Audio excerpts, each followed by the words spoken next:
بسم الله الرحمن الرحيم الحمد لله رب العالمين والصلاة والسلام على سيدنا وقائدنا وقدوتنا محمد وآله وأصحابه أجمعين اللهم علمنا ما ينفعنا وانفعنا بما علمتنا وزدنا علما وتقا وصلاحا في الدين والدنيا يا أكرم الأكرمين أما بعد السلام عليكم ورحمة الله وبركاته Құрметті мұсылман жамағаты, құрметті бауырлар,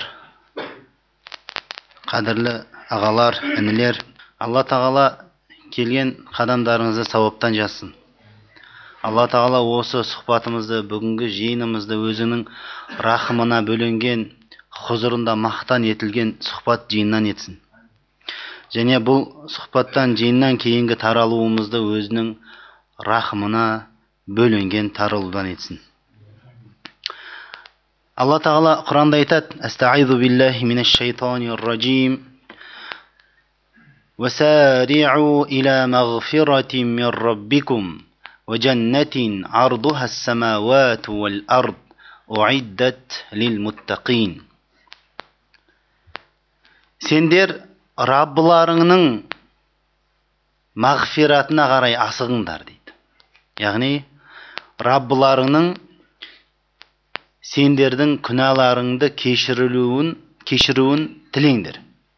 Алла тағаланың мағфиратына қарай сендер жүгіріңдер дейді Алла тағала. Сонымен бірге жәннатты айтады. Және жәннатқа қарай асығыңдар, жәннатқа қарай жүгіріңдер. Жәннатқа қарай әрекет жасаңдар. Ол қандай жәннат? Ардуха ас-самавату вал ард. Енінің өзі ұзындық емес, енінің өзі аспандар мен, 7 қабат аспан бар ғой бізде, 7 қабат аспан мен жерді қамтитын жәннат дейді. Енінің өзі. Ал ұзындығын болса да оны өлшеп біте алмаймыз. Уиддат лил муттақин. Кімдерге дайындалған ол жәннат? Тақуаларға. Тақуалық біз әрбір сабағымызда, әрбір уағызымызда ескертіп айтып отырамыз, жамағатқа естен шықпасын деп. Тақуалық Алла тағаланың бұйырғанын орындап, тыйым салғаннан тыйылу.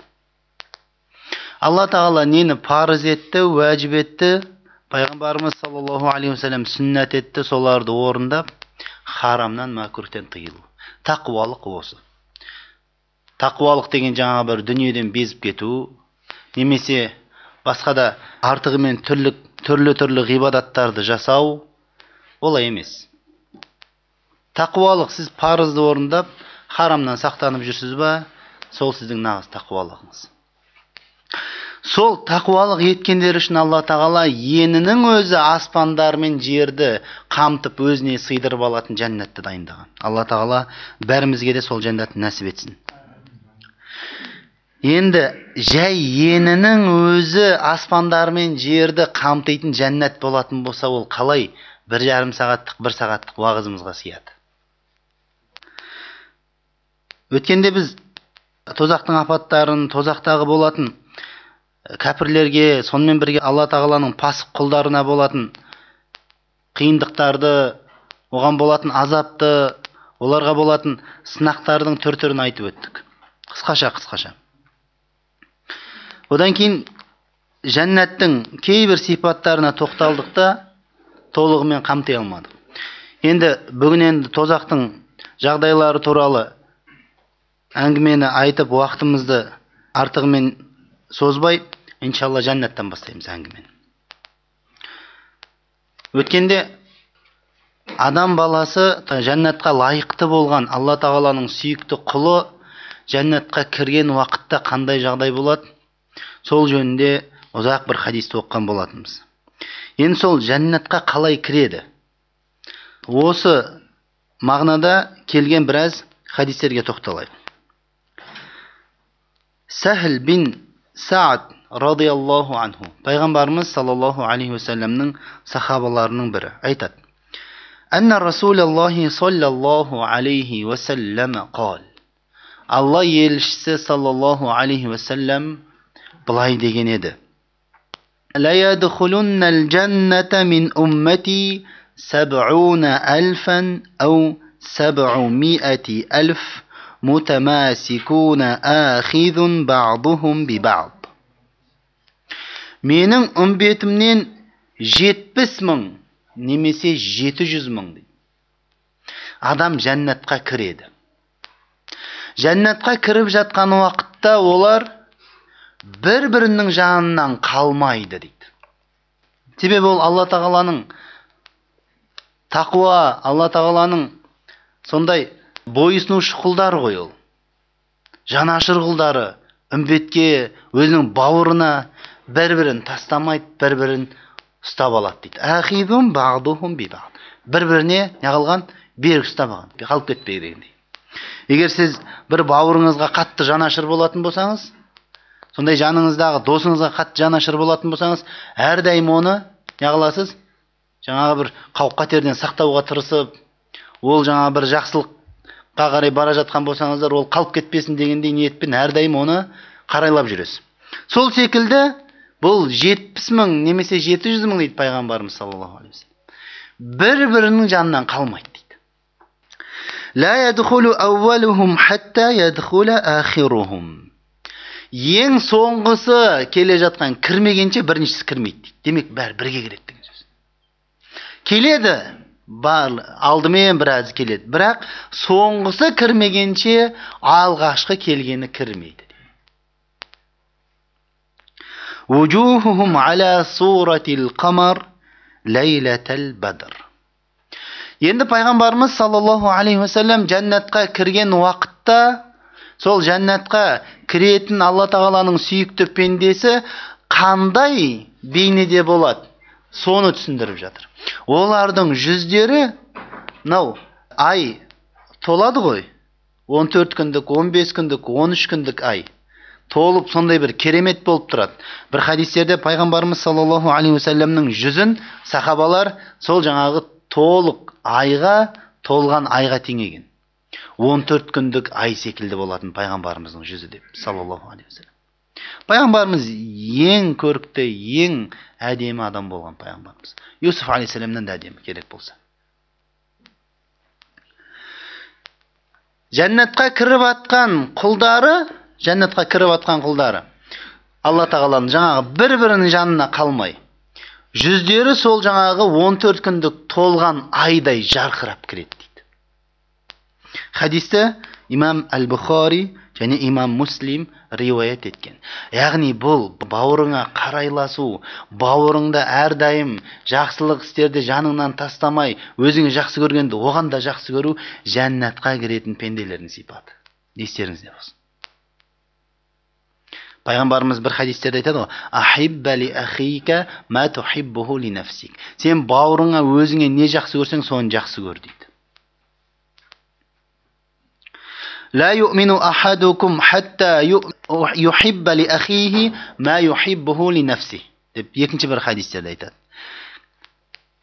Өзінің бауырына өзіне жақсы көрген нәрсені жақсы көрмегенше адамның иманы кәміл болмайды дейді. Сендердің қайсы бірің болса да имандарың кәміл болмайды дейді. Бұл хадисті имам Әл-Бұхари, имам Муслим риуаят еткен. Осы мағынада келесі хадис. Қандай кейіпте, қандай бейнеде болады жәннатқа кіріп жатқанда момын мұсылмандар. Абу Хурайра радиаллаху анху айтады: "Қала Расулуллахи саллаллаху алейхи вассалам." Алла елшісі саллаллаху алейхи вассалам айтты: "Инна аувала зумратин ядхулуна аль-джанната аля суратил қамари лейлатал бадр." Яғни бұл ана 70,000, 700,000 емес, бұл басқа топ. Бұл басқа топ. Ең бірінші жәннатқа кіретін топ. Инна аувала зумратин ядхулуна аль-джанната аля суратил қамари лейлатал бадр. Ең бірінші жәннатқа кіретін топ қиямет күні. Жүздері толған айдай жарқырап, сондай әдемі көркем болып кіреді дейді. وَالَّذِينَ يَلُونَهُمْ عَلَى أَشَدِّ كَوْكَبٍ دُرِّيٍّ فِي السَّمَاءِ إِضَاءَةً. Одан кейін кіретін топ дейді. Аспанда ең қатты жарқырап тұратын жұлдыз қай жұлдыз? Шолпан жұлдыз ба? Сол шолпан жұлдыз секілді аспанда жарқырап тұратын, сондай болып жарқырап кіреді, одан кейінгі топ. Бірақ ең бірінші кіретін топ кәдімгі толған айдай жарқырап кіреді дейді, жүздері. Енді олардың сипаттарын, оларға қатысты кейбір ерекше қасиеттерді пайғамбарымыз айтады. Ла ябулун. Олар кіші дәрет сындырмайды дейді. Кіші дәретке бармайды. Ва ла ятағауатун. Және үлкен дәретке де бармайды дейді. Қызық.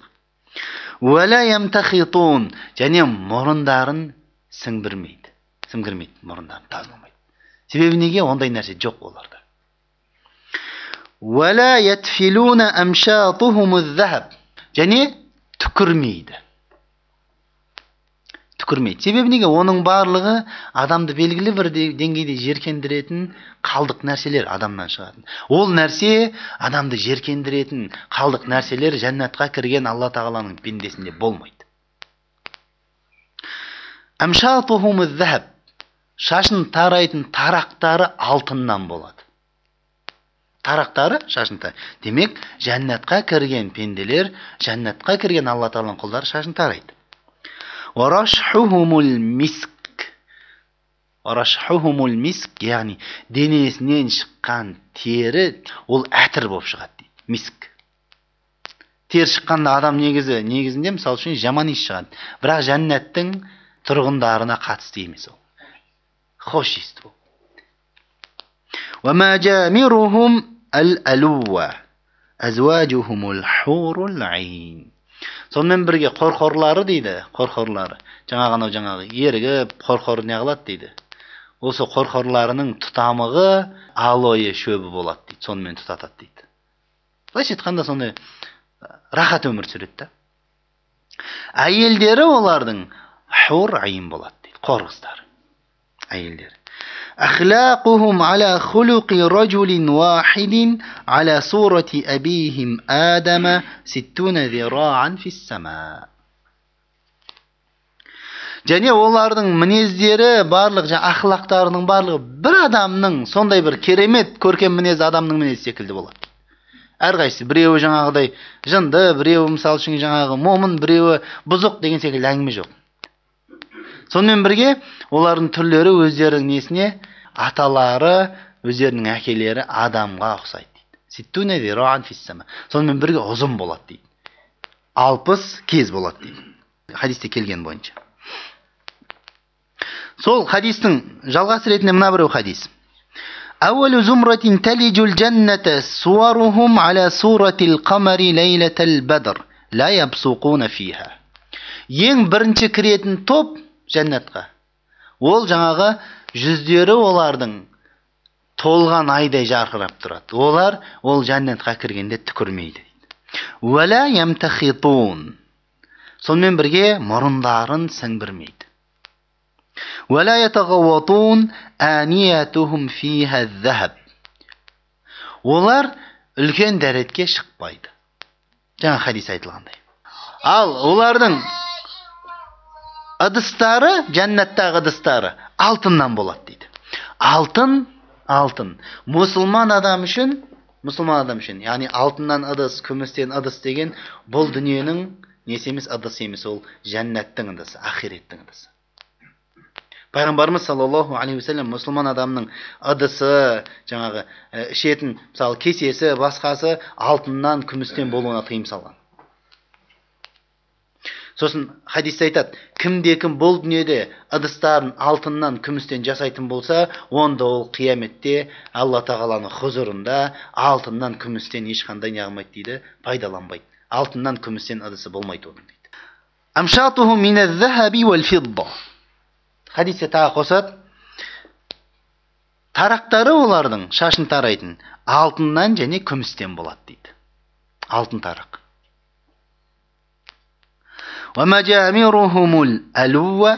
Яғни жаңағы қорқорларының тұтамығы, тұтататын несі жаңағы алойдан болады.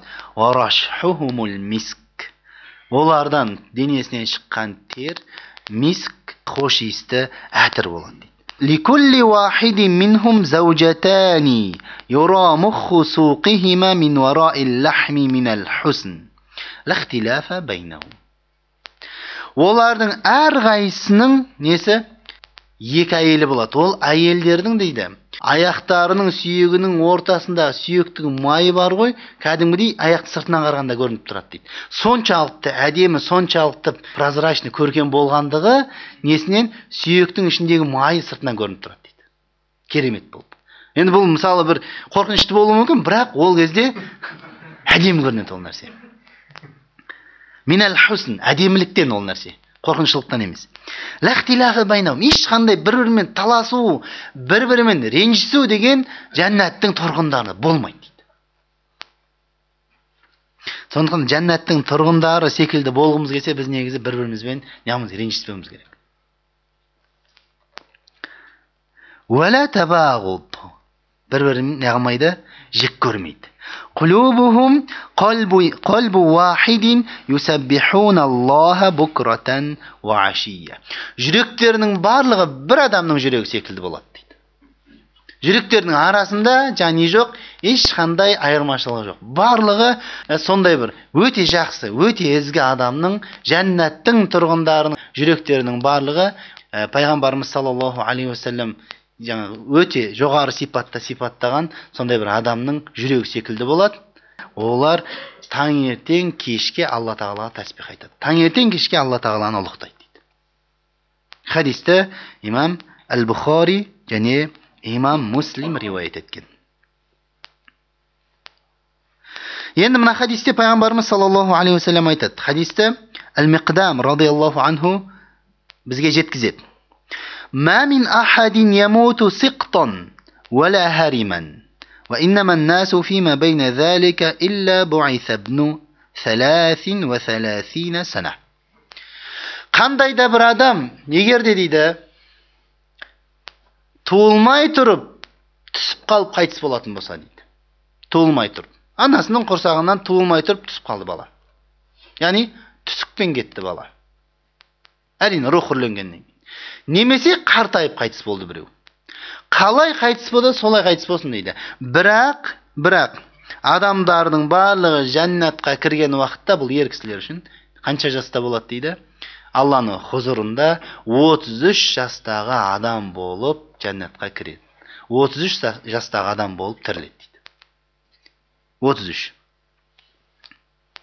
Демек 33 деген сондай бір жан жақты бір орта жас, сондай бір кемел жас болып тұр. 33 жас. فإن كان من أهل الجنة كان على مسحة آدم. Егер де ол дейді, жәннаттың тұрғындарынан болатын болса, жалпы Адам алейхиссаламның кейпіне келеді дейді. Васурати Юсуф. Юсуф пайғамбардың Юсуф алейхиссаламның көркемдігіне келеді, әдемілігіне келеді түрі дейді. Вақалби Айюб. Және жүректері Айюб алейхиссаламның жүрегі секілді болады. Барлығының. ومن كان من أهل النار عظم وفخم كالجبال. Енді бұл жерде пайғамбарымыз саллаллаху алейхи уассалам жәннатқа қызықтырумен бірге сахабаларды және бізді тозақтан қорқытып жатыр, ескертіп кетіп жатыр. Ал бірақ ол дейді, тозақтың тұрғындарынан тозаққа лайықты пенде болатын болса, онда ерекше дәу, епетейсіз болып кетеді. Өткенде бір интернеттен қарап қалдым, дүниедегі ең жаңа дәу адам, семіз адам 500 килограмм, бір елде екен, Японияда ма 500 бір нәрсе килограмм. Анау адам бейшара жаңа қозғала алмайды. Сондай жағдай қиын және жиіркенішті, аяқ қол деген көрінбейді, май бір нәрсе бүйтіп жаңағы асып кеткен, былайша айтқанда былжырап жатқан қамыр секілді. Яғни бұл нәрсе жиіркенішті нәрсе. Бұл нәрсе Алла тағаланың оған енді Құдай сақтасын ондай болдан. Бірақ бір сынақ, үлкен сынақ, ол азапта болуы мүмкін. Яғни тозақтың адамдары сондай епетейсіз дәу болып кетеді, тау секілді дейді. Хадисті имам Әл-Байхақи риуаят етеді. Енді жәннаттағы дәрежесі ең төмен болатын адам жөнінде. Хадисті Әл-Муғира бин Шуъба радиаллаху анху бізге жеткізеді. Пайғамбарымыз саллаллаху алейхи ва саллям айтады: "Анна Муса алейхиссалам саала раббаху ма адна ахлил джаннати манзилатан." Муса алейхиссалам пайғамбарымыз айтады, бір күні Алла Тағаладан Раббысынан сұрады дейді: "Я Рабби, жәннаттағы дәрежесі ең төмен болатын адам қандай болады? Кім болады?" Кім болады болғанда, яғни ең төменгі дәреже қандай болады жәннатта? Фақала ражулун яжиу, Алла Тағала айтып отыр: "Ражулун яжиу ба'дама дахала ахлул джанна аль-джанната фаюқалу ла удхилил джанна." Жәннаттың тұрғындарының барлығы кіріп кеткеннен кейін бір кісі келеді дейді. Соңынан жәннатқа кіруге. Жәннаттың алдына келген уақытта оған жәннатқа кір деп айтылады. Удхилил джанна. فيقول ربي كيف وقد نزل الناس منازلهم وأخذوا أخذاتهم. يا رب мен қалай кірем дейді. Адамдардың бәрі жәннаттағы орынның бәрін алып қойды ғой. Орындарын бәрін алып қойды, алатын бәрін алып қойды. Мен жалғыз өзім қалып кеттім, не істеймін? Мысал ретінде айтайын, бір шараға, сондай бір жаңа қойылымға бір баратын болса, адамдардың бәрі кіріп кеткен, орындар алып қойған, кіргеннен кейін абдырап қаласыз ғой. Орын қай жерде бар деген секілді болды. Сол секілді болып тұр да бұл. Қалып кеткен соңынан жалғыз өзі. Фаюқалу ла, оған айтылады. Жәннаттың алдына барып солай деп тұрған уақытта: "Атарда ан якуна лака мислу маликин мин мулуки дуния." Сол уақытта айтылады, қараңыздар, ең төменгі дәреже. Осылай болатын болса, ең жоғарғы дәрежені қоя беріңіз. Сен мынау дүниедегі, бұл өмірдегі патшалардың, бұл өмірде өткен бір патшаның мүлкі, соның мысал үшін жаңағыдай патшалығы қаншалықты болатын болса, соншалықты саған болатын болса, сенікі болатын болса, соншалықты мүлік жәннатта. Соншалықты жаңағыдай берілетін сый сияпат сенікі сондай болатын болса, сен разы боласың ба деді. Қараңыз, ең төменгі деңгей бұл дүниедегі, бұл өмірдегі патшаның мүлкі секілді. Патшалардың біреуінің мүлкі. Патшалардың почти барлығы бай біздің бұл дүниедегі. Патшалардың жай өмір сүретіні жоқ. Бір болып қалмаса Африка жақта. Онда да. Фаяқулу радиту рабби. Сол уақытта жүрек жарылып кетер дейді қуаныштан. Я Рабб, разы болам дейді. Разы болам. Фаяқулу лаху лака залика ва мислуху ва мислуху ва мислуху. Сол уақытта оған айтылады. Алла Тағала айтады, Раббысы айтып отыр: "Саған сондай болады." Содан кейін барып, тағы да сондай, тағы да сондай, тағы да сондай деп төртеуін айтады. Яғни төрт патшаның мүлкінде мүлкі болады жәннатта. Фақала фил хамиса радиту рабби. Бесінші рет айтайын деп атқан уақытта айтады: "Я Рабби, мен разы болдым." Бұл ең төменгі дәрежедегі пенде жәннаттың тұрғындарынан. فيقول هذا لك وعشرة أمثاله. Енді қараңыздар, қазір көбейтіңіздер, математикадан мықтыларыңыз болатын болса. Осы саған болады деді, және осының 10 есесі тағы болады саған деді. Яғни 4 патшаның мүлкі болып тұр, 4 патшаның мүлкі 10 есе болатын болса, 40 патшаның мүлкі. Яғни 40 мемлекеттің мүлкі былайша айтқанда. Бұл дүниедегі. وَلَكَ مَشْتَهَتْ نَفْسُكَ وَلَذَّتْ عَيْنُكَ. Саған сенің нәпсің нені қалайтын болса, нені құмартатын болса, сол саған болады деді. Және көзіңмен нені қарағың келсе, көзің неден ләззат алатын болса, сол нәрсе саған болады деді. Қам жеме. فَيَقُولُ رَضِيتُ رَبِّي. Тағы да айтады: "Я Рабби, разы болдым" деп. Қатты қуанып кеткен соншалық. Енді далбасалап қалды ғой мысалы. Сіз мысал үшінге жаңағыдай, мысал, бір қойылымға, жаңа бір неге барған уақытта абдырап қалдыңыз, орын таппай. Бір уақытта бір жігіт келді, "Жүріңіз, мен сізге орын алып беремін" деді. Алдыңғы орыннан, екінші таптан жақсы көрінетін жерден керемет орын алып берді, VIP орындардан. Ой, сіз деген рахметіңізді айтып қайта-қайта қолыңызды ұрда боласыз ғой. А бұл жерде қараңыз, бұл салыстырып та болмайды. Қала Рабби фа'алахум манзилатан قال أولئك الذين أردت غرست كرامتهم بيدي وختمت عليها فلم تر عين ولم تسمع أذن ولم يخطر على قلب بشر. Hadisті имам Муслим риуаят еткен.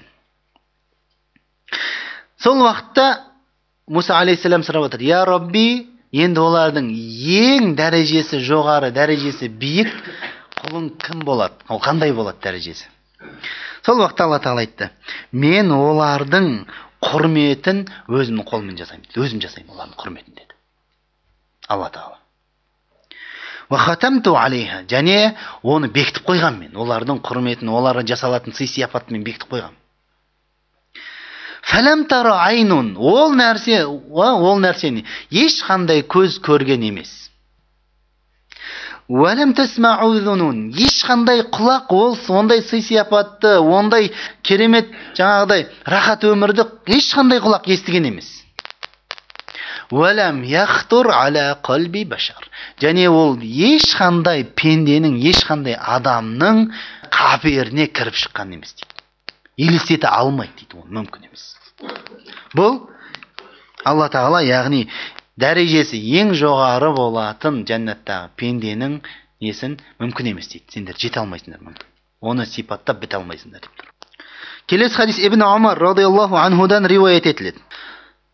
Алла елшісі саллаллаху алейхи ва саллям айтады: "Инна адна ахлил джаннати манзилатан لمن ينظر إلى جنانه وأزواجه ونعيمه وخدمه وسروره مسيرة 1000 سنة".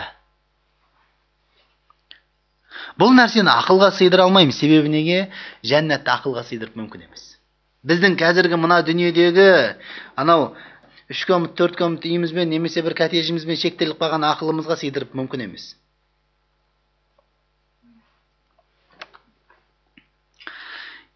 Жәннаттың ең дәрежесі, ең төмен тұрғыны дейді. Ол кім болады дейді? Ол адам жаңағы өзінің бағуларына, бақшаларына қарағанда дейді.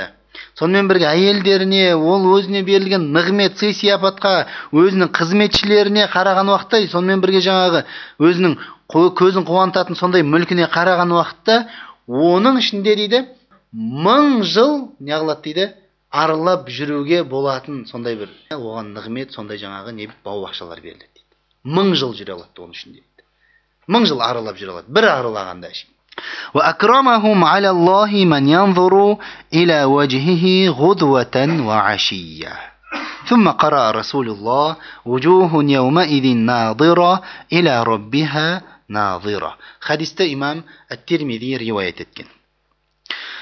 Алла Тағаланың сол жәннаттың тұрғындарының ішіндегі ең Алла Тағала үшін сыйлы болатын, құрметті болатын тұрғын дейді. Ол кім? Алла Тағаланың дидарына таңертең кешке қарап отыратын пенде дейді. Қайта-қайта. Алла Тағаланың жүзіне. Алла Тағаланы таңертең кешке неғылады көріп отырады.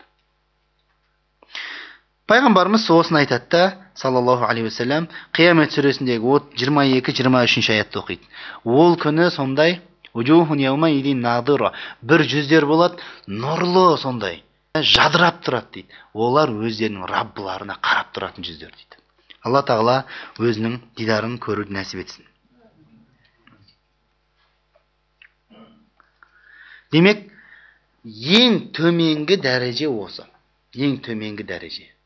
Өзінің жаңағы берілген сый-сияпат, нығметтің ішінде, әйелдерінің арасында және бау-бақшаларының ішінде қанша 1000 жыл жүреді екен аралап. Сонда бір аралап бітіреді әшейін. Тағы да бір аралап шығу үшін қанша? Тағы да 1000 жыл керек. Аяғына бітіре алмайды. Одан кейін несін? Ең жоғары дәрежесін қоя беріңіз. Жәннаттың дәрежелері турасында. Абу Саид Аль-Худри радиаллаху анху айтады: Анна Расулаллахи саллаллаху алейхи ва саллям қал. Алла елшісі саллаллаху алейхи ва саллям былай деді: Инна ахлал джаннати ла ятарауна ахлал гуруф мин фауқихим. كما يتراءون الكوكب الدري الغابر في الأفق من المشرق والمغرب لتفاضل ما بينهم. Жәннаттағы дәрежелердің бір-бірінен алыстығы жөнінде. Жәннаттың тұрғындары дәрежесі өзінен жоғары, басқа тұрғындарға не қылады дейді. Мынау шығыстан батысқа қарай кейде жұлдыздар ағады ғой. Жұлдыз ағады ғой, мысалы, болмаса, сол аспанда тұрып бір жұлдыздар ағады, мысалы, төбемізге сол кезде қарап қаламыз ғой. Сондай жұлдызға қарағандай қарайды дейді олар. Екінші тағы бір хадистерде айтады, жәннаттағы бір дәреже мен екінші дәреженің арасы дейді, қашықтығы 1000 жылдық жол дейді. 1000 жылдық жол. Яғни жәннаттың дәрежелері. Жәннат дәреже болып кете береді. Қаншалықты адам Алланың хұзырында тақуа, Алла тағаланың хұзырында сондай сыйлы, Алла тағаланың хұзырында жақын, сүйікті пенде болған сайын не қылады? Дәрежесі жоғарылай береді, өсе береді. Бір хадисте айтады ғой, иқра вартақи.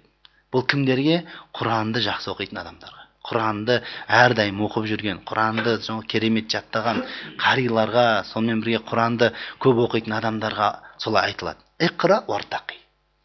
Оқы да көтеріле бер дейді дәреже. Оқы да көтеріле бер. Ва инна манзилатака ахиру аятин тақрауха. Сенің дәрежең, сенің тоқтайтын жерің ең соңғы оқитын аятың болады дейді. Яғни кім 30 пара Құранның басынан бастап аяғына дейін оқитын болса, демек жәннаттың дәрежелері осы 30 пара Құранның несіне? Аяттарына бөлініп қойған. Ең соңғы аятты оққан уақытта ең жоғары дәрежеде боласыз. Егер де Алланың хұзырына барған уақытта сіз аяттарды тоқтамай оқи берсеңіз, дәрежеңіз не қылады? Өсе береді. Инна фил джаннати 100 даражатин а'аддаха Аллаху лил мужахидин фи сабилилlah ма байна ад-даражатайни кама байна ас-сама'i вал ард. Хадисте имам Әл-Бухари риуаят еткен. Жәннаттың 100 дәрежесі бар дейді пайғамбарымыз саллаллаху алейхи ва саллям. 100 дәрежесі. Алла тағала өзінің жолында күрескен пенделеріне ол дәрежелерді дайындап қойған дейді. Әрбір 2 дәреженің арасы жер мен аспанның арасындай сондай не болады дейді, алшақ болады дейді. Әрбір 2 дәреженің арасы. Жабир ибн Абдилла радиаллаху анхума айтады. Қала Расулуллахи саллаллаху алейхи ва саллям. Алла елшісі бір күні бізге былай деді. Әла ухаддисукум би ғурфил жанна. Жәннаттың бөлмелері жөнінде сендерге әңгімелеп берейін ба деді. Жәннаттағы болатын бөлмелер. Қала құлту бәла я Расулаллах. Би абина анта ва уммина. Я Расулаллах, біз айттық дейді. Жабир ибн Абдилла айтып отыр, мен айттым дейді. Әкем мен шешем сенің жолында пида болсын, я Расулалла, бізге әңгімелеп берді дейді.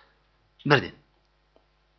Инна фил джаннати ғурафан мин аснафил джаухар куллихи юра ظاهرها من باطنها وباطنها من ظاهرها فيها من النعيم واللذات والشرف ما لا عين رأت ولا أذن سمعت.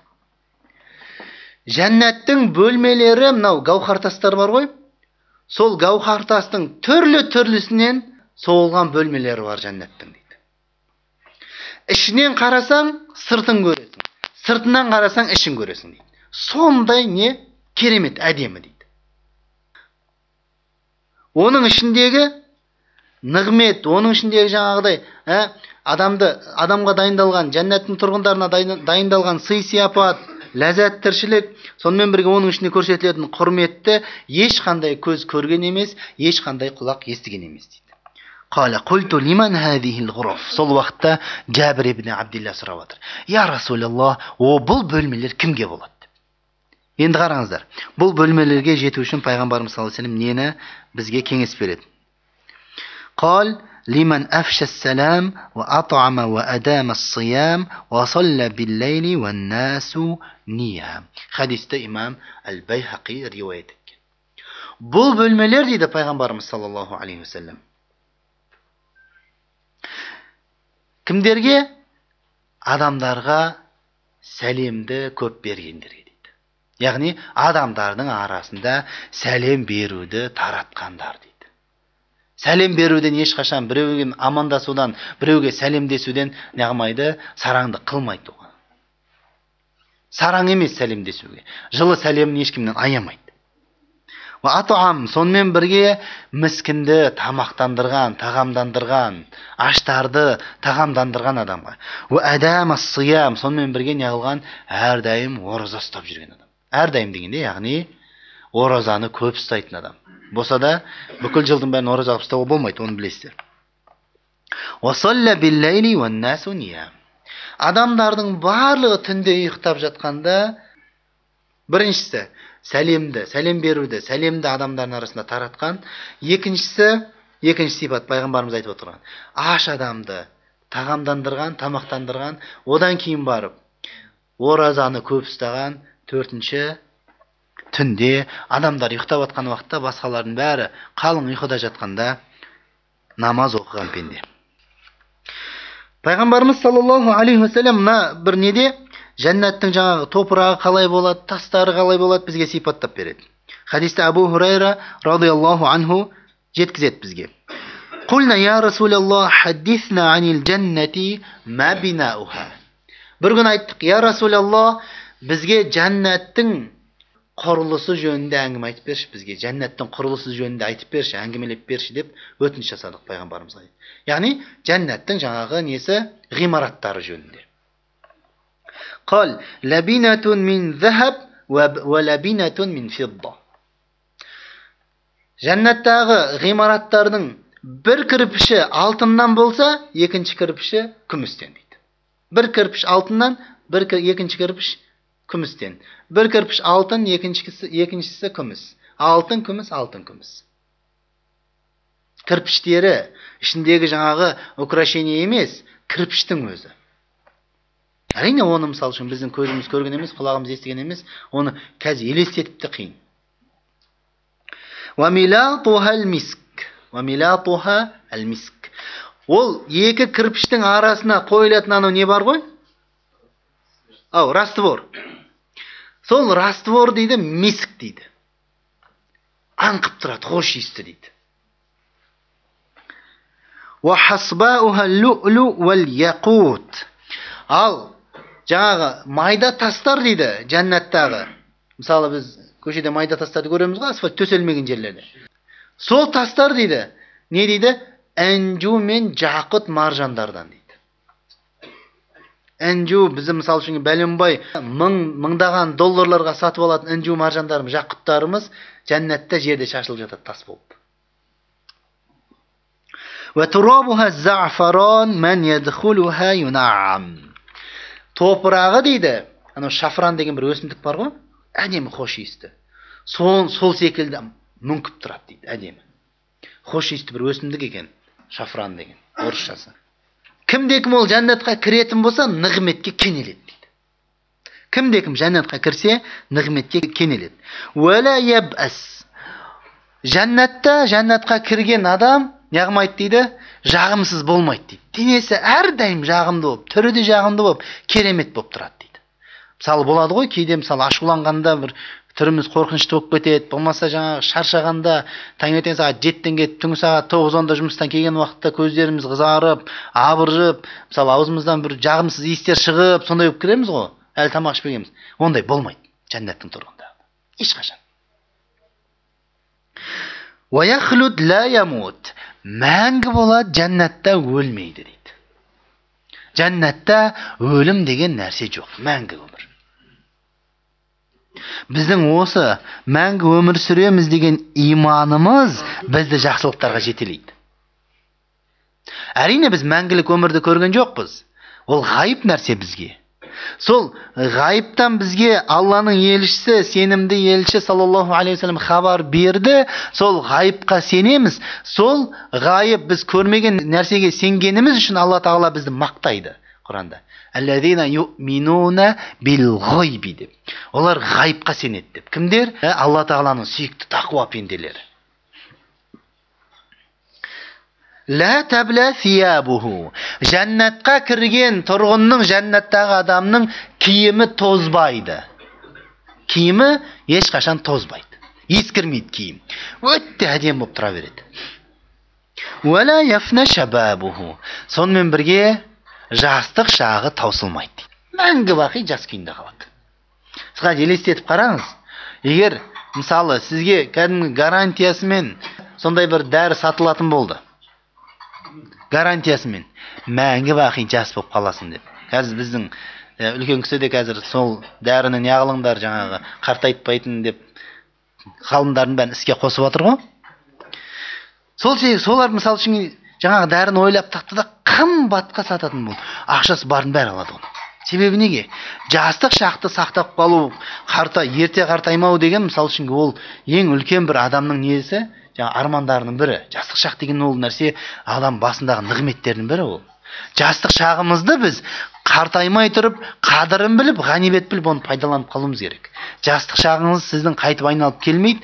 Жастық шақта істейтін амалды, жастық шақта мысалы үшінге мүмкіндігіміз болатын нәрселерді біз қартайғанда жасай алмаймыз оны. Ондай мүмкіндігіміз болмайды қартайған уақытта.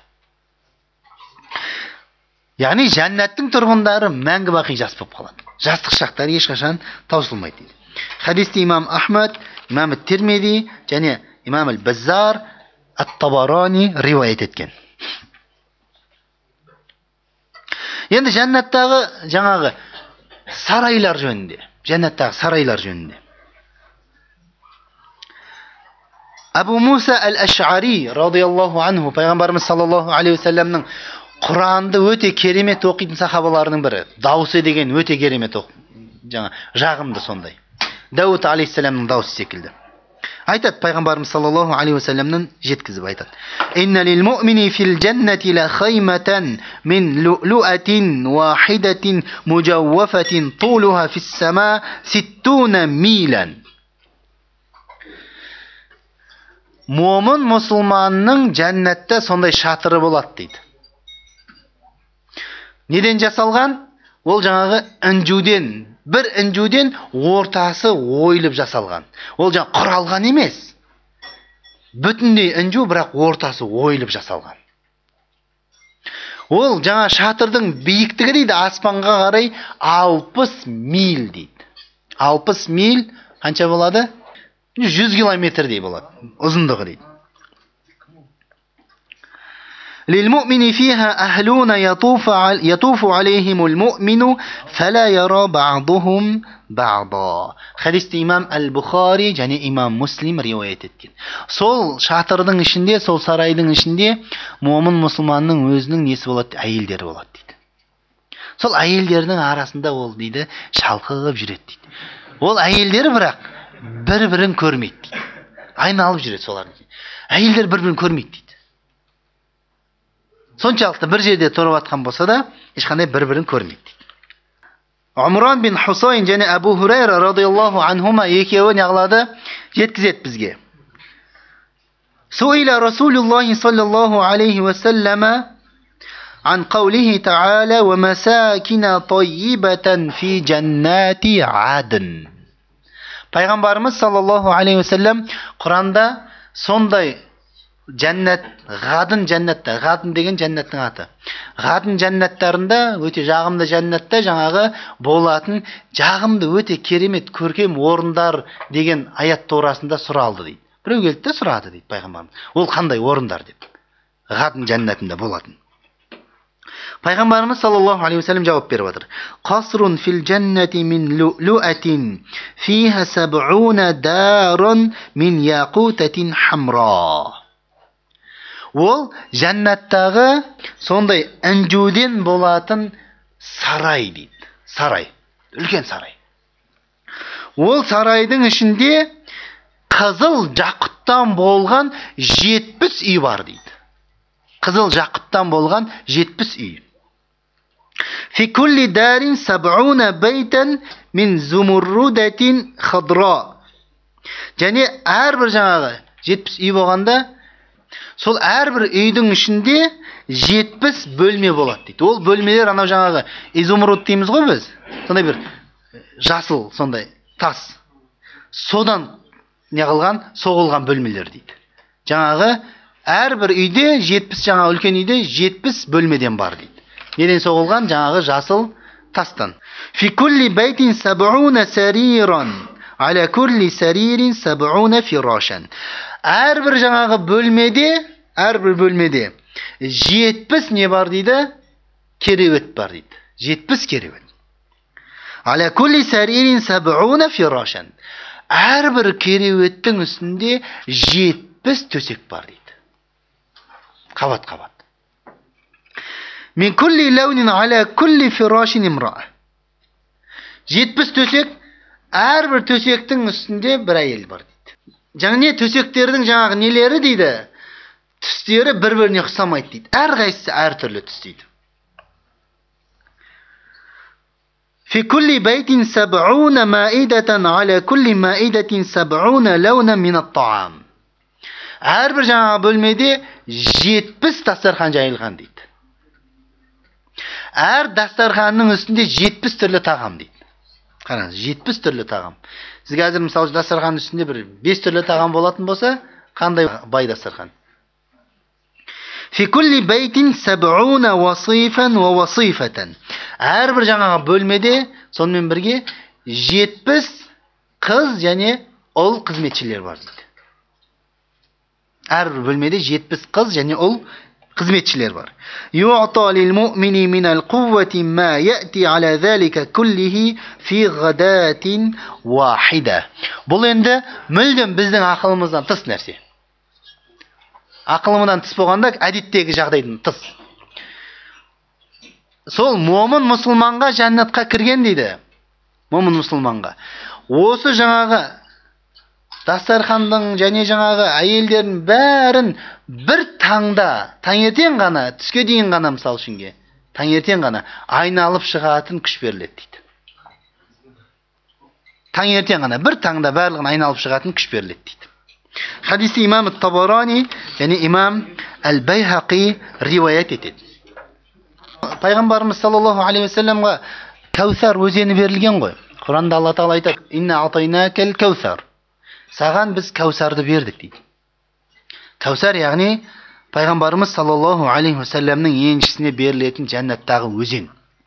Сол жөнінде Абдулла ибн Умар радиаллаху анхума пайғамбарымыз саллаллаху алейхи вассаламның сахабасының несі ұлы, бұл да сахаба, Абдулла ибн Умар, Хазірет Омардың баласы.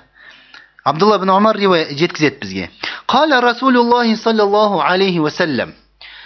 Алла елші саллаллаху алейхи вассалам былай деді: "Әл-Кәусару нахрун фил джанна, хафатаху мин захаб." Кәусар ол жәннатта екі жағасы алтыннан болатын өзен дейді. Екі жағасы алтын. ومجراه على الدر والياقوت تربته أطيب من المسك. Және астында ағып жатқан уақытта астында не болады дейді? Ненің үстінен ағады дейді? Гаухар тас пен жақұттың үстінен ағады дейді. Ал астында жаңағы топырағы дейді. Топырағы, оның миск. Топырағы мисктен де керек болса жағымды дейді. Мисктен де әтірдің иісінен де хош иісті дейді. وَمَاءُهُ أَحْلَى مِنَ الْعَسَلِ. Енді пайғамбарымыз сол өзеннің суы жөнінде айтып жатыр. Суы өзеннің, Кәусар өзенінің суы әселден де, балдан да тәтті дейді. Балдан да тәтті су. وَأَبْيَضْ مِنَ الثَّلْجِ. Және қар бар ғой, бізде қар көп болады, арабтарда қайта көп болмайды, онынша біле бермейді. Сол аппақ қардан да аппақ дейді суы.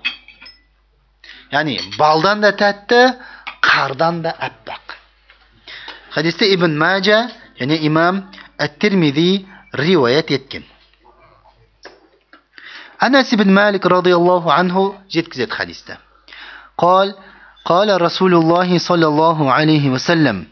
Пайғамбарымыз, Алла елшісі саллаллаху алейхи вассалам былай деді: "Инна фил джаннати шаджаратан ясиру ар-ракибу фи зиллиха 100 عام لا يقطعها إن شئتم فاقرأوا وظل ممدود وماء مسكوب." Жәннатта сондай тал бар дейді.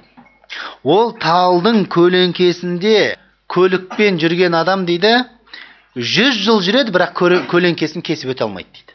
Көлеңкесін кесіп өту үшін 100 жыл жүреді дейді, бірақ кесіп өте алмайды. Егер қаласаңдар, Уақиа сүресіндегі «Вазиллин мамдуд ва маин маскуб» деген аятты оқыңдар дейді. Алла Тағала Құранда жәннаттағы болатын көлеңкені, саяны сипаттаған уақытта созылған сондай көлеңке, сая деп сипаттайды. Созылған, яғни. Созылған болғанда ешқандай шек жоқ, жете алмайсың шегіне. «Вазиллин мамдуд ва маин маскуб» сонымен құйылып неғып тұрған дайын сулар. Утба бин Абд радиаллаху анху айтады: جاء عربي إلى رسول الله صلى الله عليه وسلم. Bir күні далалық арабтардың бірі, бәдәуи арабтардың бірі Алла елшісі саллаллаху алейхи вассаламға келді дейді. Не мәселемен, сұрақпен. Білесіздер, далалық арабтар көбінде пайғамбарымыздың дәуірінде, қазір де солай, сәл дөрекілеу мінезі. Дөрекілеу, грубый. Олар мәмілесі адаммен сәл грубый. Қалалық жаңағы арабтар секілді емес, олар қойып қала салады бір нәрсені. Болмаса дөрекі сөйлейді. Жаңағы қатты айқайлап жібере салады. Сондай дөрекілеу. Пайғамбарымыз саллаллаху алейхи вассаламға айтты дейді: "Ма хаудука аллази тухаддису анху?" Сенің хауз дейтін, кәусар дейтін не өзі? Сен әрдайым айтып жүретін ол не нәрсе деп. Арғата пайғамбарымыз оны түсіндіріп берді. Сол уақытта ол тағы да сұрады: "Я Расулаллах, фиха факиха" деді. Я Алланың елшісі, жәннатта жеміс деген нәрсе болады ма деді. Жеміс жидек. Сол уақытта пайғамбарымыз: "Наам. Ва фиха шажаратун tud'a туба хия тутабиқул фирдаус" деді. Хия тутабиқул фирдаус. Я, ол жәннатта, пайғамбарымыз жауап беріп жатыр, жеміс жидек болады, сонымен бірге жәннатта туба деген не бар деді? Ағаш бар дейді, тал бар. Туба деген. Туба деген ағаш ол немен? Фирдаустың жанында тұрады деді. Фирдаус жәннаты бар ғой, ең жоғарғы жәннат. Сол ең жоғарғы жәннаттың жанында тұрады. Фақала айю шажарин ардина тушби. Қоймай жатыр жаңағы бәдәуи араб. Бізде жердегі талдардың, жердегі ағаштардың қайсысына ұқсайды ол деді. Түсінгісі келіп жатыр, ақылына неғылысы келіп, сидырғысы келіп тырысып жатыр. Сол уақытта пайғамбарымыз жауап беріп жатыр: "Лайса тушбиху шай'ан мин шажари ардика, валакин атайта шаб." Ешқандай сенің мынау жердің бетіндегі ешбір талға ұқсамайды деді. Ешбір талға ұқсамайды. Бірақ сен Шамға барып пең деді. Шамда болып пең. Қазіргі Сирия, Палестина өлкесі. Ол айтты: "Қалу ла я Расулаллах." Ол бәдәуи арабқа қаяқтың Шамы? Шамға ол тек қана жаңағы көпестер, байлар, саудагерлер ғана баратын болған. Мысалы үшін қазір ол уақытта Шамға бару деген қазіргі Америкаға бару секілді. Болмаса жаңа Европаға ол даладағы қойшы болып жүрген қазақ мысалы үшін бара алмайды ғой, Америкаға. Сол секілді нәрсе де бәдәуи араб үшін. Жоқ, барған емеспін деді. فإنها تشبه شجرة بالشام تدعى الجوزة تنبت على ساق واحد ثم ينتشر أعلاها. Пайғамбарымыз енді ананың жағдайын түсініп отыр да, сонымен сипаттап беріп жатыр, арғата жалғастырып. Шамда, Шам өлкесінде Жауза деген ағаш бар деді. Ол Жауза деген ағаш былай тарап өспейді, бір жаңағы діңгекте өседі. Бір діңгекте өсіп келеді да, сосын бас жағы бейтіп, неғылады, бұтақ-бұтақ болып тарайды деді, жапырақ болып. Иә, пальма секілді. Бұл жерде пальманы айтып тұрған жоқ, басқа ағаш. Жауза. Осы сол жаңағы неге Жауза ағашына ұқсайды деді. Туба ағашы, жәннатта. Солай бір діңгек болып кетеді да, одан кейін несі жапырақтары, бұтақтары басына барған уақытта шашырайды. Қоймайды тағы да. Сұрақ: "Қала фама айзаму ахлиха?" Сосын сұрап жатыр: "Жәннаттың тұрғындары қаншалықты үлкен болады? Қаншалықты олар ұлық болады?" дейді. "Қала лау иртахалат жиз'атун мин ибили ахлика лама қатаатха хатта танкисира турқутахуха хараман." Егерде сол жаңағы 4 жасар түйе дейді, жаза деп атайды арабтар. Сол жаңағы неде жүретін болса дейді, жәннаттың ішінде.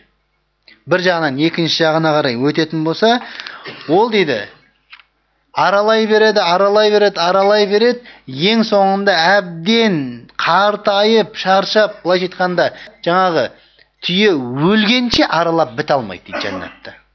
Жүре береді. Түйе өледі, бірақ жәннаттың несі бітпейді дейді. Алла тағала Құранда айтып тұр ғой, енінің өзі аспандар мен жердің бәрін өзіне сыйдырып алады. Енінің өзі жәннаттың аспандар мен жердің бәрін қамтиды дейді. Енінің өзі. Ұзындығын қоя беріңіз. Біздің еніміздің өзі ұзындығымыздан мысал үшін қанша есе кішкентай, біздің еніміз. Сосын тағы сұрап жатыр. Бадауи араб қоймайды. Қала фиха айнаб, я Расулалла, жәннатта жүзім бола ма деді. Жәннаттың жеміс-жидектері тұр. Қала наам, пайғамбарымыз саллаллаху алейхи ва саллям иә деді. Қала фама айзамул унқуди фи минха. Сонымен ана жүзімнің бір тал жүзім бар ғой. Оның шағының үлкендігі қандай болады деді жаңағы. Бір шағының үлкендігі қандай болады деп қоймай жатыр тағы да. Подробно керек оған. Қала масирату шахрин лил ғурабил абқа ла яқа ва ла янсани ва ла яфтур. Мынау батысқа қарай дейді. Батыс жақтағы жерге қарай не? Бір ай жүретін ұзындықта дейді жаңағы. Бір шақ жүзімнің ұзындығы бір ай жүретін ұзындықта дейді. Батысқа қарай. Ол солай болып тұрады, бірақ ешқандай неғылмайды дейді. Майысып жерге түсіп кетпейді. Соншалықты ұзын болып тұрса да неғылады дейді, майысып жерге түсіп кетпейді дейді. Сонымен бірге ол соншалықты ұзын болса да жаңағы неғылмайды дейді, салбырап үзіліп те кетпейді. Түсіп те кетпейді дейді. Неғылып тұрады, тек қана салбырап пісіп, жеуге дайын болып тұрады әрдайым. Тағы сұрақ. Фама айзамул хаббати минху. Енді тағы да бір домалақ жаңағы жүзім, бір жүзім бар ғой, бір тал жүзім енді бұл шақ емес. Оның қаншалықты жаңағы несі үлкен болады дейді. Бір талы қаншалықты үлкен болады деп отыр. هل ذبح أبوك تيس من غنمه عظيما فسلخ إهابه فأعطاه أمك فقال أدبغي هذا ثم فري لنا منه ذنوبا يروي ماشيتنا قال نعم. Пайғамбарымыз саллаллаху алейхи ва саллям енді өзінің жаңағы Пайғамбарымыз саллаллаху алейхи ва саллям бұл жерде тәрбиелік тәлім беру тәсілдерінің ерекше несі үлгісі Пайғамбарымыз саллаллаху алейхи ва саллям. Тәрбие беру сондай бір тәсілі. Не істеп жатыр? Оның өзінің үйіндегі жағдаймен салыстырып әкеп жеткізіп жатыр. Айтады, сенің әкең үйде жаңағы үлкен серкені соятын бет дейді. Үлкен серкені. Сөйтіп соны сойып терісін сылып алатын беді. Соны терісін сылып алғаннан кейін анаңа беретін бет дейді. Осы теріні иледі, одан кейін барып жақсылап бізге осы теріден жаңағы шелек секілді құты ыдыс жаса. Сөйтіп ол ыдыспен біз жаңағы малға су береміз деп. Солай анаңа беретін бет. Сондай жаңағы малға су беретін үлкен серкенің терісінен ыдыс жасайтын бедіңдер деп сұрады. Көрдіңіз ба? Яғни ол кәдімгідей, ол енді далалық араб, ол мал бағат, мысалы үшінге, серкеден де, қойдан да бәріне хабар бар ғой. Өзінің жағдайына салыстырып отырып, солардың бәрін неғып отырып, есіне келтіріп отырып, түсіндіріп отыр. Қала наам. Қала, фаинна тилкал хаббата тушбиуни ва ахла бейти. Не деді? Жаңағы бәдәуи араб, далалық араб, иә деді. Солай жасайтын деді әкем. Олай болатын болса, жаңағы бір тал жүзім сол сендердің жасаған жаңағы құтыларың, ыдыстарың, шелектерің секілді деді. Үлкен болады сондай деді, бір талдың өзі. Ол сол жаңағы бір талдың өзі айтып жатыр. Бір талдың өзі мені де бір тал жүзім. Және бүкіл жаңағы отбасының адамдарын бәрін тойдырады ғой дейді. Бір тал жүзіммен мен де отбасымды бәріміз тоямыз дейді. Фақала набию саллаллаху алейхи ва саллям сол уақытта қосып жатыр. Ва аммата аширатик. Тек қана сен және отбасың ғана тойып қоймайсың дейді. Бүкіл әулетің бәрін тойдырасың онымен керек болса дейді. Себебі неге? Себебі берекелді ғой ол. Береке деген не нәрсе? Береке деген егерде не нәрсе болса да өзінің пайда болған, жаратылған мақсатын орындайтын болса, сол береке. Мысал үшінге ақшаны адам не үшін табады? Ақшаны мысалы бұл өмірде өзіңіздің керек жарақтарыңызға пайдалану үшін, сөйтіп бүкіл жаңағыдай керек жарақтарыңыздың қажеттіліктеріңіздің бәрін шығарып, жаңағы үйіңізді бар, көлігіңізді бар, отбасыңызды бар, бала шағаңыздың оқуы бар, соның бәрін неғылып бір жаңа тыныш ұйықтап, қамсыз ұйықтау үшін, мысалы, сөйтіп уайымсыз өмір сүру үшін керек ақша деген. Егер ақша сол үшін керек қой, сол мақсатта ақшаны біз неғыламыз, табуға тырысамыз, еңбектенеміз. Егер сол ақша сол мақсатты орындамайтын болса, демек ол берекесі жоқ ақша. Тапқан ақшаңыз. Ол ақшаны қанша көп тапқаныңызбен, одан кейін барып, ол не болар екен арты деп уайымдап жататындар көп қой қазір. Не болар екен, анау қол қойған жерім финпол келіп тексеріп ашып қоймай ма екен, болмаса біреу мен сатып жібермей ме екен, бухгалтерім лақтырып жібермей ме екен деген секілді уайыммен ұйықтайды ғой. Демек ол берекесі жоқ ақша. Ол өзінің мақсатын орындап атқан ақша емес. Береке, не нәрсенің берекесі, өзінің мақсатын орындайтын болса, сонда ол береке. Бұл жерде жаңағы бір тал жүзім көрдіңіз ба? Негізі жүзім, жеміс болсын, рызық жалпы мысалы тағам, ол бізді тойдыру үшін керек. Тойдыру үшін, нәпсімізді басу үшін керек. Асқазанымызды толтыру үшін керек. Солай ма? Қанша жедіңіз, тоймайтын болсаңыз, демек ол берекесі жоқ тамақ. Мақсатын орындап отқан жоқ. Бұл жерде пайғамбарымыз айтып жатыр, керек болса бүкіл әулетің тойдырады ол дейді. Жәннаттың жемісінен артық берекелі жеміс жоқ болса да. Хадисте имам Ат-Табарани риуаят еткен. Жәннатта болатын құс еті жөнінде бір хадис келтірейік. Анас радиаллаху анху айтады. Қала Расулуллахи саллаллаху алейхи вассалям. Алла елшісі саллаллаху алейхи вассалям былай деді. Инна тайрал джаннати кәмсалил бұхт. Жәннаттың құсы дейді жаңағы. Еті желінетін құс қой енді болса да. Не секілді болады дейді? Хорасан, Ауғанстан, Пакистан, сол өлкені бұрын тарихта, жалпы ислам тарихында Хорасан өлкесі деп келеді. Сол хорасандық түйелер секілді үлкен болады дейді. Соншалықты үлкен құс. Тар'a фи шәжәрил жәнна. Жәннаттың ағаштарында, талдарында не алады дейді? Жаңағы рызықтанады. Сол жерден жаңағы өзінің несін тағамын жейді. Қала Абу Бакр. Абу Бакр радиаллаху анху солны естіп отырғанда айтты. Я Расулаллах, инна хадихи ла тайрун наима. Я Расулаллах, бұл сондай бір жағымды керемет құс болса керек та деді. Сондай бір керемет құс шығар, жағымды деді, керемет. Фақала саллаллаху алейхи вассалам акалатуха ан'ам минха. Егер жетім болатын болсаң, ол өзін қарағаннан гөрі көбірек жағымдырақ. Сондай көбірек дәмдірек деді. Жетім болсаң оның етін. Қалаха саласан ва инни ла арджу ан такуна мимман я'кулу минха. Пайғамбарымыз саллаллаху алейхи вассалам сол уақыт не деді? Жаңағы оның еті көбірек дәмді, көбірек жағымды деп 3 рет айтты да Абу Бакрге дұға қылды. Мен сол жаңағы сол құстың етінен жейтін адамдардан боласың деп сені үміт етемін. Солай дұға қыламын деді. Солардан сол құстың етін жейтін адам боласың деп не қыламын деді, үміт етемін деп пайғамбарымыз саллаллаху алейхи вассалам Абу Бакрге дұға жасады. Имам Ахмад пен имам Ат-Тирмизи хадисте риуаят еткен. Енді жәннаттың Алла тағала Құранында мынау жаңа көрпелері, төсектері жөнінде айтады. Офурушим марфуа дейді. Яғни ол жәннаттағы төсек, көрпе сондай биік дейді. Сондай биік. Осы жөнінде пайғамбарымыз айтады. Абу Саид Аль-Худри радиаллаху анху риуаят етіп жатыр. قال ارتفاعها كما بين السماء والأرض ومسيرة ما بينهما 500 عام.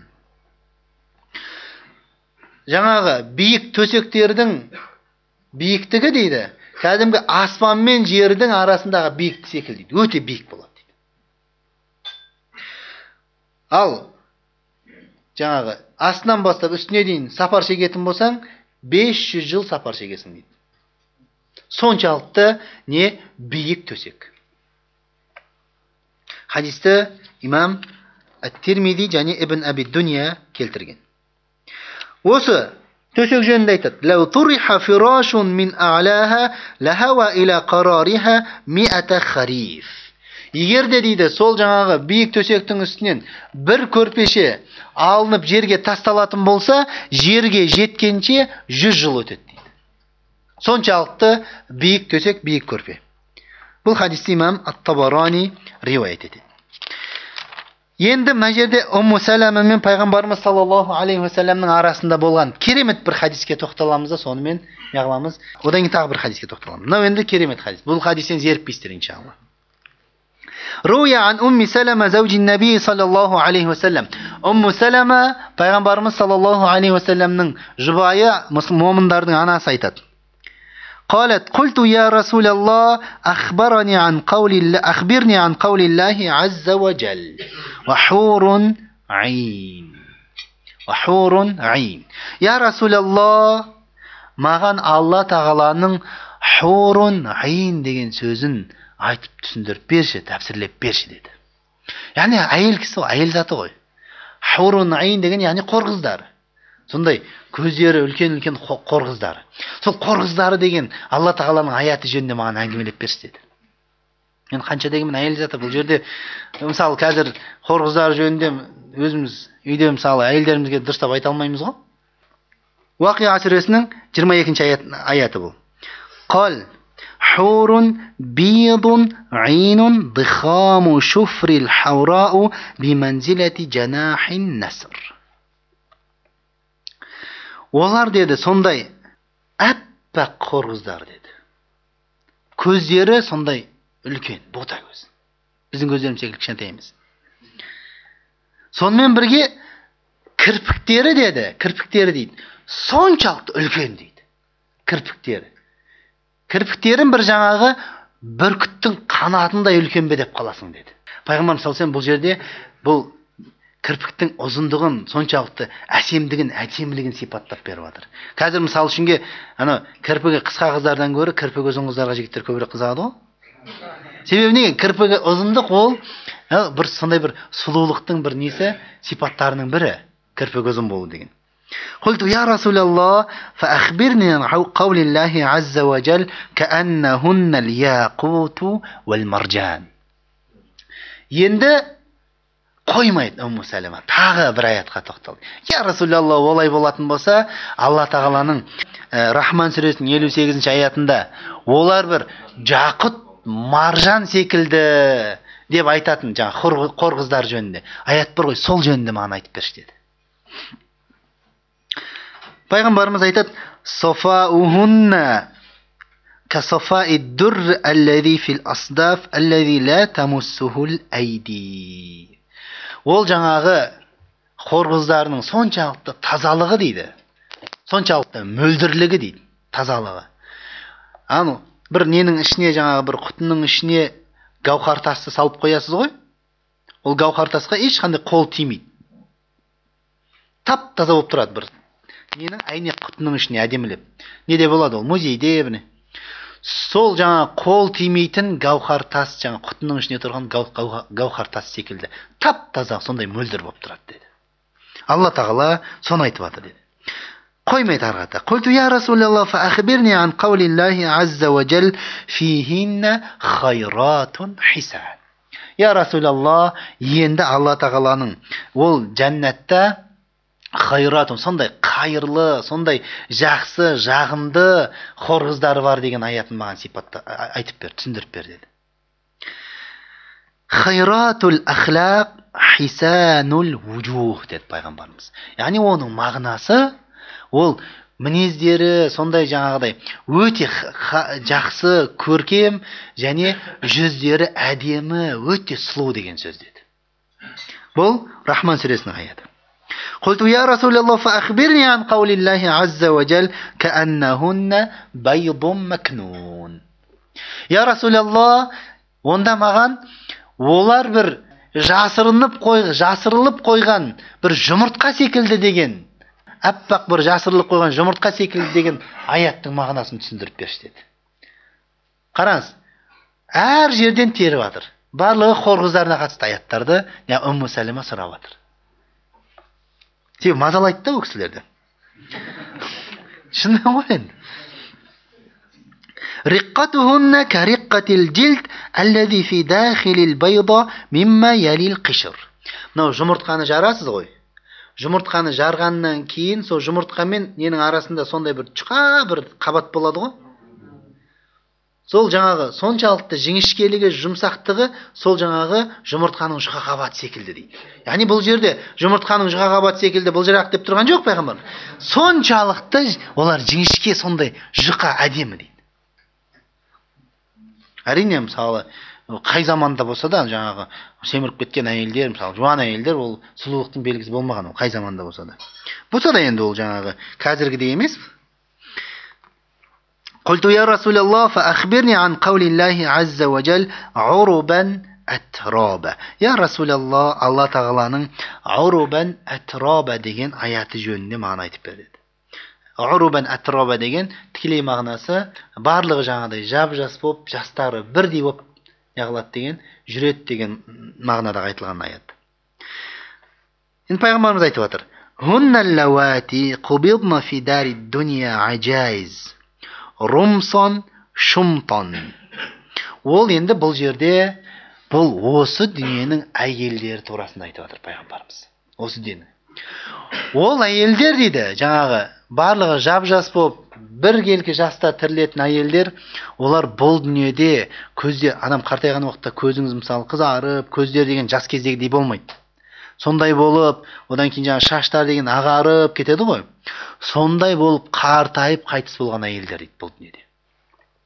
خلقهن الله بعد الكبر فجعلهن عذارا عربا متعشقات متحببات. Алла Тағала оларды дейді, ешқандай не емес, жаңағы қайттан қыз қылып жаратты дейді. Соншалықты қартайып, жаңағы шаштары әппақ болып, көздерінің барлығы жаңағыдай қызарып, көздері қартайып қайтыс болған болса да, оларды сондай жап-жас қыз қылып жаратады дейді Алла Тағала. Сонымен бірге оларға көрген адам ғашық болатын қылып жаратады. Олар одан кейін неғылады дейді, бір жаңағы өздерінің күйеулеріне әрдайым жаққысы кеп, әрдайым мысалы соларға бір жаңағыдай көркем мінез көрсеткісі кеп, сондай болып тұрады дейді. Мағынасын айтып отыр пайғамбарымыз. Атрабан аля миладин вахид. Олардың жастарының барлығы бірдей болады дейді. Жастарының барлығы бірдей болады. Азара деген, азра деген, яғни ешқандай ер көрмеген деген сөз. Ер көрмеген. Құлту, я Расулалла, ва бима залик. Я Расулалла, ол қалай болады? Ненің себебінен болады деп сұрадым дейді.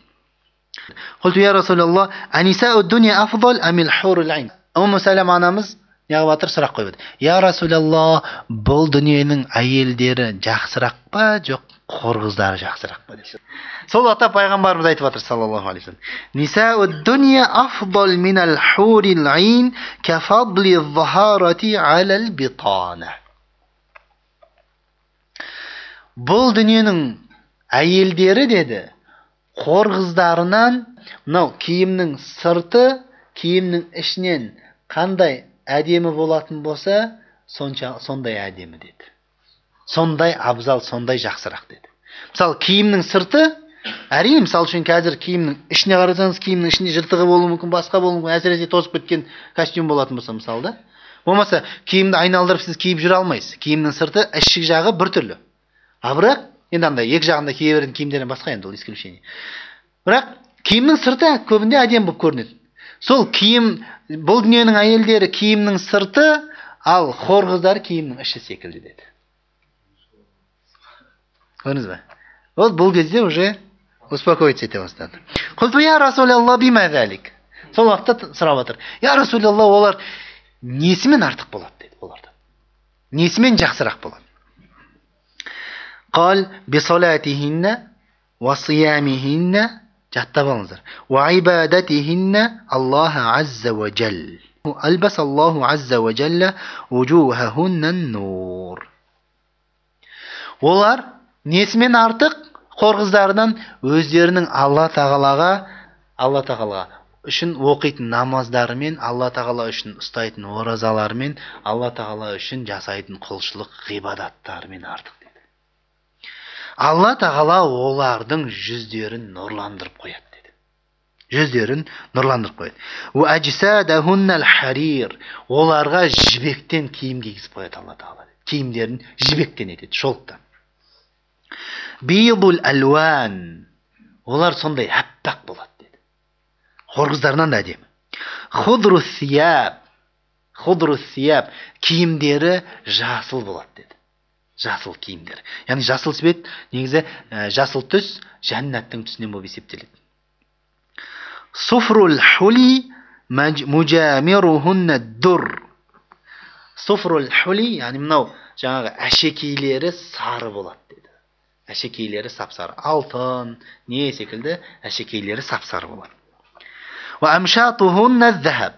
Тарақтары алтыннан болады. Яқулна ала нахнул халидат фала намуту абада. Сонымен олар айтады дейді жәннатта. Біз осы жәннатта мәңгі боламыз, біз өлмейміз деп айтады. Бұл дүниенің әйелдері, жәннатқа лайық болған әйелдердің айтатын сөзі. Солардың жағдайы. Ала нахнун наимат фала набасу абадан. Біз мәңгі қаламыз, өлмейміз, сонымен бірге біз әрдайым жағымды болып тұрамыз, біз ешқашан жағымсыз жаңағыдай бір тұрпайы болмаймыз деп айтады. Ала ва нахнул муқимат фала наз'ану абада. Біз осы жерде жәннатта мәңгі тұрғын болып қаламыз, ешқашан бұл жәннаттан көшіп кетпейміз деп айтады. Ала ва нахнул радият фала насхату абада. Біз әрдайым разы боламыз, ешқандай бір реніш, біреуді ренжіту деген жасамаймыз, неғымаймыз, ешқашан ондай нәрсеге, жаман іске бармаймыз. Туба лиман күнна лаху ва кана лана. Біз ол үшін болған адам, және ол біз үшін болған адам қуана берсін дейді. Яғни өзінің жаңағы жәннатқа бірге баратын несі жөнінде, күйеулер жөнінде айтып жатыр. Сосын арқата сұрақ жалғасады.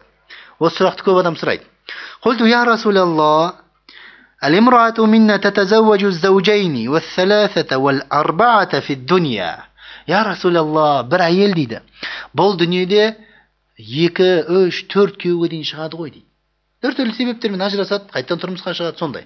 Бір уақытта емес әрине, еркектер секілді. ثم تموت فتدخل الجنة ويدخلون معها. Сосын ол әйел өледі. Одан кейін жәннатқа кіреді деді. Алла тағала нәсіп етіп. Анау жаңа күйеулерінің барлық жәннатқа кіреді онымен бірге деді. Қанша? 2 болсын, 3 болсын, 4 болсын, бәрі жәннатқа кіреді деді. Қараңыздар. Мән якуну заужуха минху? Қараңыздар. Тағы да өте сондай бір маңызды сұрақ. Олардың жаңа ол әйелдің қайсысы оның күйеуі болады жәннаттағы деді. Жәннаттағы күйеуі жаңағы 4-еудің, 3-еудің немесе 2-еудің қайсысы? Бұл өмірде олардың бәріне тұрмысқа шыққан барлығына. Оның қайсысы күйеуі болады деді. Асықпа. Қала я умма салама иннаха тухайр фатахтару ахсанахум хулуқа. Жәннатта нәпсі нені қалайтын болса, сол нәрсе болады. Әйелдің нәпсі нені қаласа, әйелге де ер кісіге де сондай. Сол нәрсе болады. Әйелдің, яғни қалауы не болса, сол болады.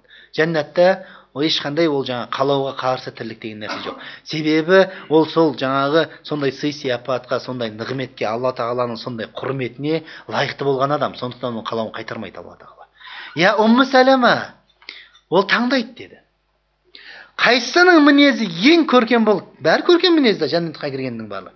Бірақ ең көркем мінезі, қайсының ең көркем болатын болса, соны таңдайды. Соның әйел болады жәннатта деді. Қараңыздар. Демек, әйелдің өзі таңдайды. Фатақулу, ай Робби, енді Умму Салама дұға қылып жатыр. Бұл жерде сұрақтың бәрі тоқтады, бұл жететін жерге жетті.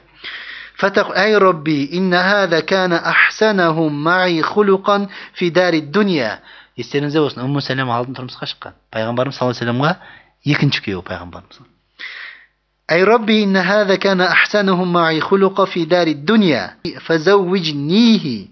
يا أم سلمة ذهب حسن الخلق بحير الدنيا والآخرة dedi Peygamberimiz. Ya Rabbi dedi. Мына отырған қасымда менің деді. Бұл дүниеде мінезі ең көркем болған адам еді деді.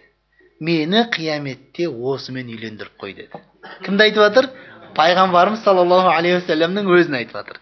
Я Рабби, мынау қасымда тұрған күйеуім бұл дүниедегі ең мінезі көркем осы еді, мені осыған үйлендір деді. Сол уақытта пайғамбарымыз саллаллаху алейхи айтады: Я умма Салама, захаба хуснул хулуқи би хайри дуния вал ахира. Тағы бір хадис, маңызды хадис бұл нәрсе. Алла тағаланы зиярат етеді жәннаттың тұрғындары. Алла тағаланы зиярат етеді. Руя ан Али радиаллаху анху қал.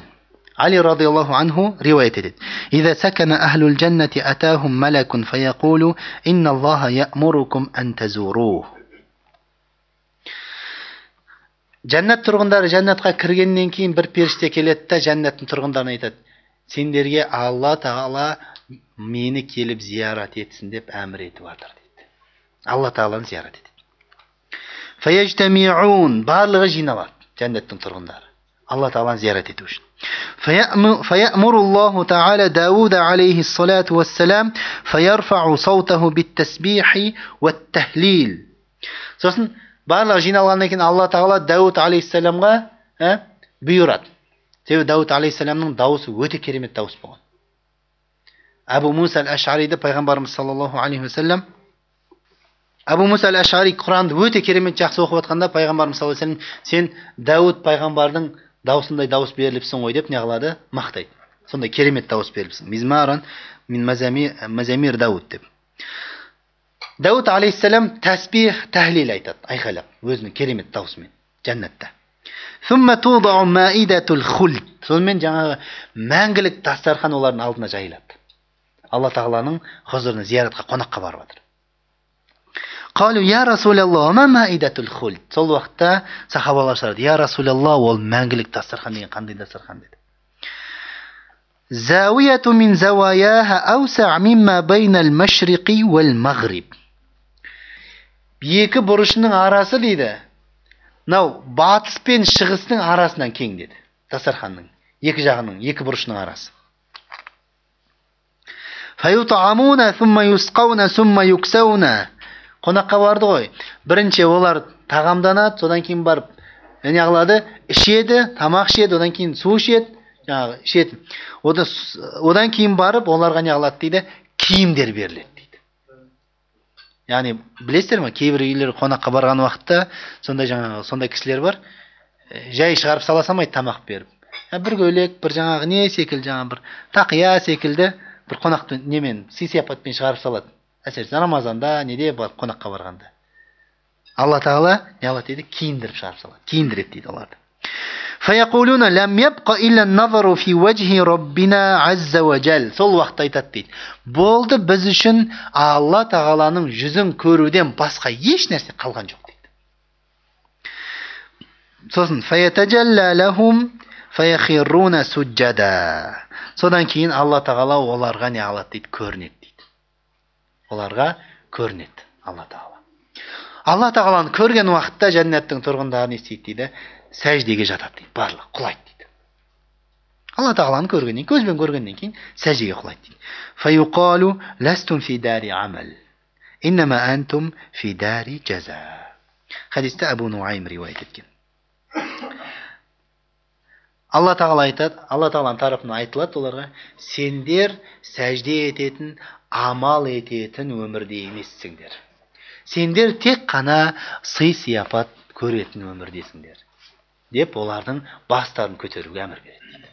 Алла тағала өзінің дидарын көруді нәсіп етсін иншалла. Жәннаттың тұрғындарынан болуды нәсіп етсін. Алла тағала өзінің хайрынан ешқашан бізді махрум етпесін. سبحانك بحمدك نشهد أن لا إله إلا أنت نستغفرك ونتوب إليك. اللهم علمنا ما ينفعنا وانفعنا بما علمتنا وزدنا علما وتقا وصلاحا في الدين والدنيا يا أكرم الأكرمين. يا جرت الله تعالى мейірімі зор, рахымы мол жаратқан.